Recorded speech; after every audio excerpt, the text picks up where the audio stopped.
ইব্রাহিম তখন বয়স হয়ে গেছে, বাড়িতে এসে বলছেন আসসালামু আলাইকুম, বাড়িতে কেউ আছে? বাড়ির ভিতর থেকে ইসমাইলের স্ত্রী বলছে নাই, আমার স্বামী শিকার করতে গেছে। তখন ইব্রাহিম আলাইহিস সালাম বলছে কখন আসবে? বলছে সন্ধ্যায় আসবে। আচ্ছা, তুমি কেমন আছো? খুব একটা ভালো নাই। কি নাই? খুব একটা ভালো নাই। এই জামানা তো এই মডেলের লোক আছে না? হাত দেন ভাই। আসসালামু আলাইকুম, কেমন আছেন ভাই? আছি মোটামুটি। এই মোটামুটির কাস্টমার এলাকাতে নাই ভাই। ইব্রাহিম আলাইহিস সালাম কি বলছে? বাড়িতে কেউ আছেন? ইসমাইলের স্ত্রী বলছে আমার স্বামী শিকার করতে গেছে। কখন আসবে? সন্ধ্যাবেলা আসবে। কেমন আছো? খুব একটা ভালো নাই। ও ঠিক আছে, তোমার স্বামী আসলে সালাম দিও। বলে সালাম দিয়েছে। আর বলিও বাড়ির চৌকাঠটা পরিবর্তন করতে বলেছে। আপনার এক খেলে তাকালে বুঝতে পারবেন। ইব্রাহিম আলাইহিস সালাম চলে গেলেন। বৌমা চিনতেই পারলো না এটা আমার শ্বশুর। কথা কি বুঝতে পারছেন? এবার ইসমাইল সন্ধ্যাবেলা বাড়িতে এসে বলছে বাড়িতে কেউ এসেছিল? বলে হ্যাঁ, একজন বয়স্ক মানুষ এসেছে। কি বললো? আপনার খোঁজ করছিল। বললাম সন্ধ্যায় আসবে। বলেছে তুমি কেমন আছো? তো উত্তর কি দিয়েছো? বলেছি খুব একটা ভালো নাই। উনি কি বলেছেন? বলেছেন আসলে সালাম দিও আর বলিও বাড়ির চৌকাঠটা পরিবর্তন করতে বলেছেন। ইসমাইল তখন বলছে সর্বনাশ, তুমি চিনতে পারো নি তিনি আমার বাপ। ইব্রাহিম আলাইহিস সালাম এসেছিল। তোমার উত্তর ভুল হয়েছে। তোমাকে যখন বলেছে কেমন আছো, তোমাকে বলতে হতো আলহামদুলিল্লাহ। তুমি বলেছো খুব একটা ভালো নেই। তোমার উত্তরে সন্তুষ্ট নয়। আমার বাপ তোমাকে তালাক দিতে বলেছে। এই আমার বাপ তোমাকে তালাক দিতে বলেছে। আমার বাপ তোমাকে তালাক দিতে বলেছে। এলহাকি, তুমি এখন বাড়ি থেকে চলে যাও। দেখেন বাপের এক কথাতেই বউ তালাক দিয়ে দিয়েছে। সুবহানাল্লাহ বলবেন না? বাপের এক কথা দিয়ে কি তালাক হয়ে গেল? বউ তালাক। এর নাম হলো বাপের আনুগত্য করা। আবার অনেকদিন পর ইব্রাহিম এসছে। ওই বউ কিন্তু আর বাড়িতে নাই, বৌমা চেঞ্জ হয়ে গেছে। আসসালামু আলাইকুম, বাড়িতে কেউ আছে? নাই, শিকার করতে গেছে। কখন আসবে? সন্ধ্যাবেলা আসবে। বৌমা কিন্তু চেঞ্জ হয়েছে, মনে রাখতে হবে। আচ্ছা, সন্ধ্যায় আসবে। আচ্ছা, তুমি কেমন আছো? তখন মেয়েটা বলছে আলহামদুলিল্লাহ। এবার সবাই বলুন আলহামদুলিল্লাহ। এখন ইব্রাহিম আলাইহিস সালাম একটা বেশি কথা বলতে লাগলেন। কি বলছেন? আচ্ছা, তুমি যে আলহামদুলিল্লাহ বলছো, কি খাও? এই মরুভূমিতে কি খেয়ে আছো? তুমি কি খাও? তুমি যে আলহামদুলিল্লাহ বলছো। তখন কি বলছে জানেন? স্বামী মাংস শিকার করে নিয়ে আসে, মাংস খায়। কি খায়? তাও বলছে আলহামদুলিল্লাহ। আর আপনার বউ, আপনার বিবি পোলাও, বিরিয়ানি, মাটন, চিকেন কত রকম খেয়েছে। এরপরও যদি স্বামী স্ত্রীতে একটু গন্ডগোল হয়, কি বলে? তোমার বাড়িতে এসে কোনোদিন সুখ পেলাম না। বলে কি বলে না ভাই? এরা কথা বলে না? বেটা ছেলেটি কথা বলছেন। একদিন যদি স্বামী স্ত্রীতে একটু কথা কাটাকাটি হয়েছে, তোমার ঘরে এসে কোনোদিন সুখ পেলাম না। বলছে কি বলছে না? আর ইসমাইলের বিবি বলছে আমার স্বামী মাংস নিয়ে আসে, ওগুলো পুরে পুরে খাই। তাতে ঝাল পাতা নাই, তাতে গরম মশলা নাই, তাতে দারচিনি নাই, তাতে এলাচ নাই, তাতে মিট মশলা নাই। এমনিতেই কোনো রকম করে চালিয়ে খেয়ে নিলাম। এরপরও মেয়ে বলছে, বৌমা বলছে আলহামদুলিল্লাহ। সুবহানাল্লাহ বলবেন না? ইব্রাহিম আলাইহিস সালাম বলছে ঠিক আছে ঠিক আছে ঠিক আছে। আসলে বলিও সালাম দিয়েছে, বাড়ির চৌকাঠটা মজবুত করতে বলেছে। চলে গেলেন ইব্রাহিম আলাইহিস সালাম। এখনো বৌমা এটাও চিন্তা পারলো না যে এটা আমার শ্বশুর হয়। ইসমাইল এসে বলছে বাড়িতে কেউ এসেছিল? বলে হ্যাঁ, একটা বয়স্ক মানুষ এসেছেন। কি বললেন? সালাম সালাম দিয়েছেন আপনাকে। আর কি বলেছেন? কেমন আছো? তো তুমি উত্তর কি দিয়েছো?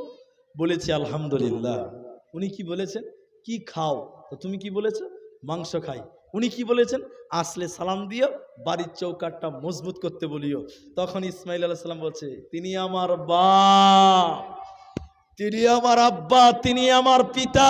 তোমার উত্তরে সন্তুষ্ট হয়েছে, খুশি হয়েছে। তিনি তোমাকে আদর করতে বলেছেন, তোমাকে ভালোবাসতে বলেছেন। সবাই একবার জোরে বলুন নারায়ে তাকবীর। এর নাম হলো বাপ মায়ের আনুগত্য করা। কি বোঝায় আপনাকে? নবীজি বললেন মাস আমি নবী তোমাকে 10টা ব্যাপারে ওসিয়ত করছি মা, শুনে নাও। তোমার বাবা মা যদি তোমাকে বলে পরিবার ছেড়ে দাও, স্ত্রী ছেড়ে দাও, কেন ছেড়ে দিব, এ কেন তুমি বলিও না।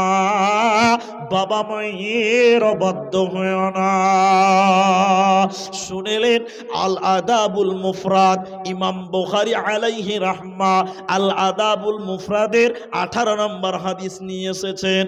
তিনি কি বলেছেন? হযরতে আলী রাদিয়াল্লাহু তাআলা আনহু, আলীটাকে রাসূলের জামাই ফাতেমার স্বামী, তিনি হলেন খলিফাতুল মুসলিমিন।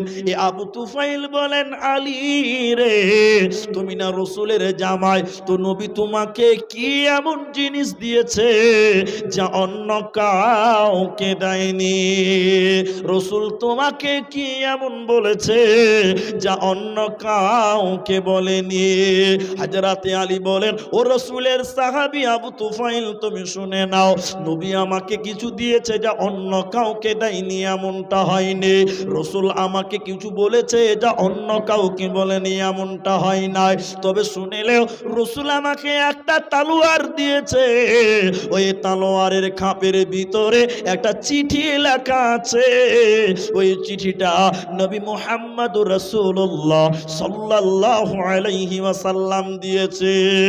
এবার আবু তুফাইল বলতে লাগলেন, আলী রে, চিঠিটা তুমি একবার বের করে পড়ে শুনিয়ে দাও, নবীজি তোমাকে কি বলেছে। ওই চিঠিটা বার করা হলো। ওই চিঠিতে নবীজি 3 থেকে 4 খানা কথা লিখেছে। ওর ভিতরে একটা কথা ছিল, আলী রে, বৃদ্ধ কিংবা বৃদ্ধা অবস্থায়, বুড়ি কিংবা বুড়া অবস্থায় যারা তার মা বাপের সেবা করলো না, বাড়ি থেকে বের করে দিল, বৃদ্ধাশ্রমে পাঠিয়ে দিল, আলী তুমি শুনে নাও, স্বয়ং আল্লাহ তাদের প্রতি লানত করেছে, আল্লাহ তাদের উপরে অভিশাপ করেছে। ওরা মাথা টুকে মরে গেলে আল্লাহর জান্নাতে যাবে না, পাবে না, পাবে না। আরে মা বাবার কথা মতন যেজন চলে না, আল্লাহ নবীজির দয়া তারা পাবে না। হায়রে আল্লাহ নবীজির দয়া তারা পাবে না। মা বাবার কথা মতন যেজন চলে না, আল্লাহ নবীজির দয়া তারা পাবে না। মা বাবার করো যতন, মা বাবা অতি আপন, মা বাপের করো যতন, মা বাবা অতি আপন।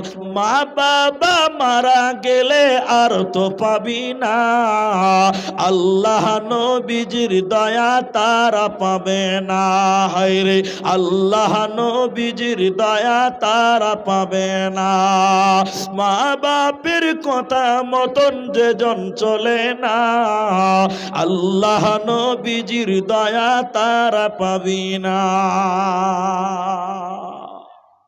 ভাই, এখন একটা কথা বলবো। গোলাম মুর্তজা মারা গেছেন, আল্লাহ তাকে জান্নাত দিক, সবাই একবার বলল আমিন। উনি কথা বলতেন, এমন স্টাইল ছিল, বলছে এই কথার দাম 1 কোটি টাকা। তার মানে পৃথিবীতে এমনও কথা আছে যাকে কোটি টাকা দিয়েও পাওয়া যাবে না। তা আমি, আমার মন বলে, এখন যে হাদিসটা বলবো, এটা আপনি এত মূল্যবান মনে করেন, হিরের টুকরা মনে করেন, এর চেয়ে তার গুরুত্ব বুঝাতে পারবো না। রসুল দোয়া করছেন, এদিকে দেখেন, কোন একদিন দোয়া করছেন জিবরাইল। সবাই একবার বলুন, দোয়া করছে কে? জিবরাইল। রসুল দোয়াতে বলছেন আমিন। দোয়া শুনলে কি বলতে হবে? আমিন।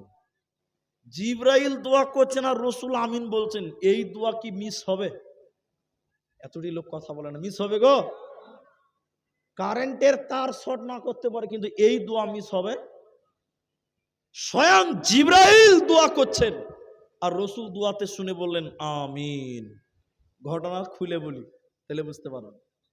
একদিন রমজানের আগের মাস, নবীজি জুমার দিন, ওই যে খুতবা দিছে মুনি সাহেব, ওইটাকে বলে মেম্বার। মেম্বার বুঝেন তো? আবার ভাবেন না যে পঞ্চায়েতের মেম্বার, তাহলে আবার মুশকিল হয়ে যাবে। তো মসজিদের যে মেম্বার আছে, আল্লাহর নবী মেম্বারে উঠতে লাগলেন। এদিকে দেখেন, প্রথম সিঁড়িতে পা দিয়ে রাসূলুল্লাহ বললেন আমিন। দ্বিতীয় সিঁড়িতে পা দিলেন, রাসূলুল্লাহ আবার বললেন আমিন। তৃতীয় ধাপে পা দিয়ে আবারও বললেন আমিন। বাস, খুতবা কমপ্লিট, নামাজ কমপ্লিট। সাহাবীরা বলতে লাগলেন আল্লাহর নবী, ইতিপূর্বে এইরকম কোনোদিন হয়নি, আজকে যে ডিজাইনটা হলো, নতুন কি সিস্টেম চালু হলো এটা ইসলামে? নবী বললেন না, আমি যখন মিম্বারে চাপছিলাম জিবরাইল দোয়া করছে। কি দোয়া? তিনখানা দোয়া। আমি তিনটা বলবো না, একটা বলবো। বৃদ্ধ কিংবা বৃদ্ধা যারা তার মা বাপ অথবা তার একজন অথবা উভয়জন এদের পেল, অথচ তাদের সেবা যত্ন করে নিজের ক্ষমা করতে পারল না, নিজেকে পবিত্র করতে পারল না, নিজের পাপকে মিটাতে পারল না, জিবরাইল দোয়া করছেন আল্লাহ তুমি তাদের ধ্বংস করে দাও। আমি নবী বললাম আমিন, আল্লাহ তুমি তাকে ধ্বংস করো। এবার আপনারা বলুন এই দোয়াটা কবুল হবে কি হবে না? এখনো বুঝতে পারে নাই। দোয়া করলেন জিবরাইল, দোয়াতে অংশগ্রহণ করে আমিন বললেন নবী। যে দোয়া জিবরাইল করে, যে দোয়াতে আমিন নবীজি বলে, ওই দোয়া কোনোদিন বিফলে যাবে না। তাহলে যারা মা বাপের সেবা করে না, দেখাশোনা করে না, শুনিলেন আমার ভাইরা, আমার মায়েরা, এদের উপরে স্বয়ং বিশ্বনবী অভিশাপ করেছেন। বিশ্বনবী তাদের জন্য বদদোয়া করেছে, ও ধ্বংস হবে, বরবাদ হবে, হালাক হবে, ও কোনোদিন কামিয়াব হতে পারে না। ওতে পৃথিবীর লোক ওই মা বাপের সঙ্গে ভালো আচরণ করো, ভালো ব্যবহার করো, তাহলে ইহকালে কামিয়াব হবে আর মরার পর জান্নাত হবে। একটা লোক আল্লাহ রসুলের কাছে এসে বলছেন আল্লাহর নবী, আমি জিহাদ করতে যাই, আমি জিহাদে যেতে চাই। আল্লাহর নবী আমি যুদ্ধে যেতে চাই। এখনকার মুসলমান জিহাদ বুঝে না। এখনকার মুসলমান, আমাদের আলেম উলামাবাদ, সাধারণ মানুষ জিহাদ মানে কি বুঝেই না। নামাজ একটা ইবাদত, রোজা একটা ইবাদত, কিন্তু কেউ যদি সারা জীবন নামাজ পড়ে ও বিনা হিসাবে জান্নাত যাবে, এরকম কোনো প্রমাণ নাই। আছে ভাই? বলতে পারবেন? কেউ যদি সারা জীবন রোজা রাখে বিনা হিসাবে জান্নাত যাবে, কথা বলা শরীয়তেও পারমিশন নাই। কিন্তু কেউ যদি দ্বীনকে বাঁচাবার জন্য আল্লাহর রাস্তায় জিহাদ করতে গিয়ে শহীদ হয়ে যায়, আল্লাহর নবী বলেন এই লোকটাকে বিনা হিসাবে জান্নাত দেওয়া হবে। বলুন সুবহানাল্লাহ। এত গুরুত্বপূর্ণ ইবাদত। একটা লোক এসে আল্লাহ রসুলকে বলছেন আল্লাহর নবী আমি জিহাদ করতে যেতে চাই, যুদ্ধে যেতে চাই, আপনি আমাকে অনুমতি দিচ্ছেন? অনুমতি চাইছেন।